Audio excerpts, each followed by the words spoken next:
دنیا کو ایران ہمیشہ یہ تاثر دیتا ہے کہ وہ اسرائیل اور یہودیوں کا سب سے بڑا دشمن ہے، لیکن حقیقت یہ ہے کہ مشرق وسطیٰ میں اسرائیل کے بعد سب سے زیادہ یہودی آبادی کسی عرب ملک میں نہیں بلکہ ایران میں رہتی ہے۔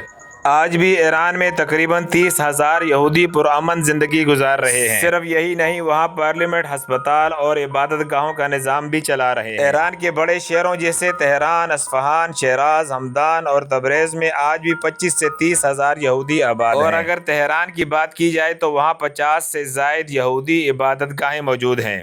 ایران کی پارلیمنٹ میں تو باقاعدہ ایک یہودی رکن کے لیے مخصوص نشست ہے، بلکہ ایرانی حکومت نے اسی یہودی علاقے میں ایک مسجد بھی تعمیر کروائی جس کا نام مسجد اقصیٰ ہے، اور یہودی صرف عبادت ہی نہیں کرتے بلکہ ان کی فلاحی تنظیم نے تہران میں ایک ہسپتال بھی قائم کر رکھا ہے۔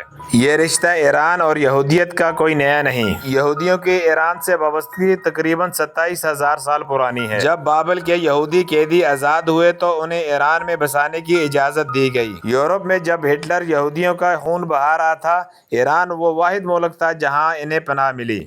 اسپین میں جب اسپینش انکوزیشن کے دوران یہودیوں پر مظالم ڈھائے جا رہے تھے تو ایران نے ہی ان کے لیے دروازے کھولے۔ ایرانی تاریخ میں کچھ اندھیرے دور بھی آئے، یہودیوں کو زبردستی مسلمان بھی بنایا گیا۔ 1979 کے اسلامی انقلاب کے بعد ہزاروں یہودی امریکہ اور اسرائیل ہجرت کر گئے، لیکن پھر بھی ایران میں آج بھی یہودی بستے ہیں، عبادت بھی کرتے ہیں، ہسپتال بھی چلاتے ہیں اور یہاں تک کہ پارلیمنٹ کا بھی حصہ ہیں۔ دنیا میں ایران کو کیسے بھی پیش کیا جائے، مگر یہ حقیقت ہے کہ یہودی آج بھی ایران میں محفوظ اور باعزت اور فعال شہری کی زندگی گزار رہے ہیں۔